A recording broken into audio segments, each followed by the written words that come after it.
यदि आपको किसी ऐसी कंपनी के बारे में बताया जाए जिसका रेवेन्यू और प्रॉफिट तेज़ी से बढ़ रहा हो, जिसके एक्सपेंशन के प्लान्स हों और जिसमें किसी बड़े इन्वेस्टर ने इन्वेस्ट किया हो, तो आप क्या कहेंगे? अंदर क्या चाहे? दो आंखें, और यहाँ तो तीन मिल रही हैं। तो जानते हैं ऐसी एक कंपनी के बारे में जिसका नाम है ओसेल लिमिटेड। ओसेल लिमिटेड 2006 में स्टैब्लिश हुई थी। इसका आईपीओ आया था सितंबर 24 में 160 रुपीज़ में, और 198 में लिस्टिंग हुई थी। अगस्त 25 तक भी इसका रेट 300 रुपीज़ था, लेकिन अभी 4 नवंबर को इसने हाई बनाया है 691 रुपीज़ का, और अभी चल रहा है 675 के आसपास। तो क्या रीज़न है? जो 3 रीज़न हमने आपको बताया वही रीज़न है इसके इतने ग्रोथ के पीछे। सबसे पहले तो कंपनी का जो प्रॉफिट है वो 34% CAGR की रेट से बढ़ रहा है, रेवेन्यू भी बढ़ रहा है। दूसरा रीज़न है कि इनके एक्सपेंशन के प्लान्स है जिसके बारे में आप डिटेल्स में आपको बताएंगे। और तीसरा रीज़न है कि इसमें मिस्टर मुकुल अग्रवाल ने करीब 7.5% के आसपास का स्टेक लिया है। तो जानते हैं कि क्या करती है कंपनी और क्यों इसमें इतनी ज़्यादा ग्रोथ आई है। ओसेल लिमिटेड के बेसिकली 2 बिजनेस सेगमेंट हैं। पहला सेगमेंट है हियरिंग एड का, और दूसरा है एलईडी का। जो हियरिंग एड का सेगमेंट है उसमें ये सुनने वाले जो डिवाइसेस होते हैं वो बनाते हैं। इंडिया में अगर देखा जाए तो 7% के आसपास पॉपुलेशन डेफ है, जिसमें से 10% ही हियरिंग एड यूज़ करते हैं, क्योंकि ऐसा मिसकंसेप्शन है कि केवल एल्डरली लोगों के लिए होती है हियरिंग एड्स। तो ये इसमें बहुत स्कोप है अभी भी, आगे भी। ये B2B करते हैं, मतलब ये दूसरी कंपनीज़ के लिए हियरिंग एड बनाते हैं और गवर्नमेंट ऑफ इंडिया के लिए हियरिंग एड बनाते हैं। फ्राई इलेक्ट्रॉनिक्स के साथ अभी जून में इन्होंने एक पार्टनरशिप का भी एग्रीमेंट किया है, जिसमें ये उनके लिए प्रोडक्ट्स डिस्ट्रीब्यूट करेंगे और उनकी टेक्नोलॉजी का भी इनको फ़ायदा होगा। इसके अलावा 2 और बड़े ट्रिगर है गवर्नमेंट ऑफ इंडिया के 2 इंसेंटिव है जिससे हियरिंग एड का बिजनेस इनका और बढ़ सकता है। पहला है ADIP, एक कंपनी गवर्नमेंट ऑफ इंडिया की स्कीम है जिसमें डिसेबल्ड लोगों के लिए ये इक्विपमेंट्स खरीदने के लिए सरकार जो है मदद करती है। दूसरा है EPCMD यानी export promotion council for medical devices. Bharat सरकार चाहती है कि मेक इन इंडिया को प्रमोट किया जाए, इंडिया की जो मेडिकल डिवाइसेस हैं वो कंपनीज यहाँ पे बनाएं और एक्सपोर्ट करें। ऑलरेडी जर्मनी, चाइना वगैरह इनके मार्केट ऑलरेडी हैं।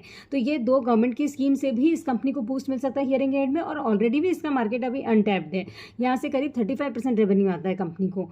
दूसरा है एलईडी से करीब 48% का रेवेन्यू आता है। एलईडी जो स्क्रीन होती है, एडवर्टाइजमेंट की स्क्रीन अगर आपने देखी है, सब जगह लगी होती है, railway station, airport, malls, everywhere, road, आपने देखी होंगी वो स्क्रीन। तो वो स्क्रीन ये डिज़ाइन भी करते हैं, डेवलप भी करते हैं, मैन्युफैक्चर भी करते हैं, उसका AMC भी लेते हैं, उसको रेंट पे भी देते हैं।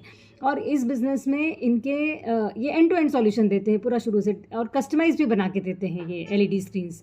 काफ़ी अच्छे इनके क्लाइंट्स हैं और काफ़ी रिपीट क्लाइंट्स भी हैं, जैसे PVR, DRDO, Doordarshan, Adidas, Levi's, काफ़ी बड़े क्लाइंट्स हैं इनके।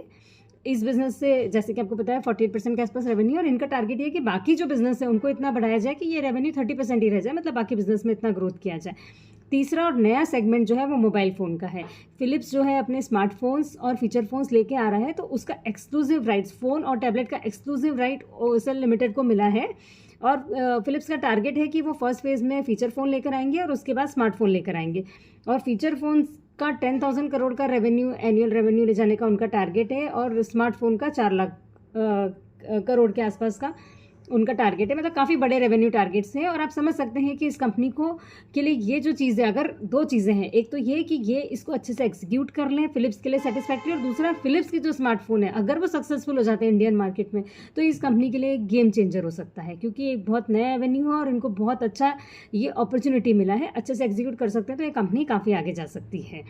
हाँ, तो ये तो पॉजिटिव हो गए। अभी इससे 15% रेवेन्यू आ रहा है, लेकिन अभी शुरू ही हुआ है, तो इसमें रेवेन्यू बढ़ने के काफ़ी चांसेस हैं। दूसरा, अब जो कंपनी के पॉजिटिव हमने देख लिए, अब जो नेगेटिव है वो ये है कि एक तो B2B बिजनेस है, मतलब बिजनेस टू बिजनेस, तो इनका मार्जिन जो है वो बहुत ज़्यादा नहीं हो सकता है, क्योंकि सीधे कस्टमर के पास नहीं जा रहे हैं। दूसरा, जैसे हियरिंग एड वगैरह जो बिजनेस है, इसमें गवर्नमेंट के रेगुलेशंस रहते हैं। गवर्नमेंट अभी इंसेंटिव स्कीम दे रही है, कभी हटा भी सकती है, कोई रेस्ट्रिक्शंस भी आ सकते हैं। गवर्नमेंट कॉन्ट्रैक्ट्स के जो अपने प्रॉब्लम होते हैं, भाई पैसा श्योर होता है लेकिन कब आएगा ये नहीं कह सकते, तो कैश फ्लो की दिक्कत होती है। ये छोटे छोटे कुछ प्रॉब्लम्स हैं। और तीसरा है कि कंपनी का रेट ऑलरेडी बढ़ा हुआ है, क्योंकि ये कुछ चीज़ें फैक्टर इन हो गई हैं। 43 के PE पर है कंपनी अभी। तो हम एक अपॉर्चुनिटी का इंतजार कर सकते हैं कि जब भी कोई डिप आए या कुछ आए, वैसे भी अभी बाय सेल की हमारी रिकमेंडेशन नहीं है, वो आपको अपने एडवाइज़र से पूछ कर ही करना है। लेकिन ये है कि थोड़ा सा रेट अभी बढ़ा हुआ है। बाकी लेकिन कंपनी के जितने ग्रोथ प्रॉस्पेक्ट्स हैं वो सब भी हमको नज़र में रखना चाहिए, और कंपनी को स्टडी करके हमेशा रखना चाहिए, क्योंकि जब कोई अपॉर्चुनिटी आती है तब टाइम नहीं होता है हमारे पास कि हम उसी समय स्टडी करेंगे उसको। सो अभी कोई बाय सेल नहीं, आप अपने एडवाइज़र से पूछिए और उसके बाद ही आप अपना डिसीजन लीजिए। बाकी अगर आपको अच्छा लगा है हमारा एनालिसिस तो सब्सक्राइब करिए, लाइक करिए। किसी कंपनी के बारे में आप जानना चाहते हैं तो आप बिल्कुल कमेंट करके बता सकते हैं। Thank you.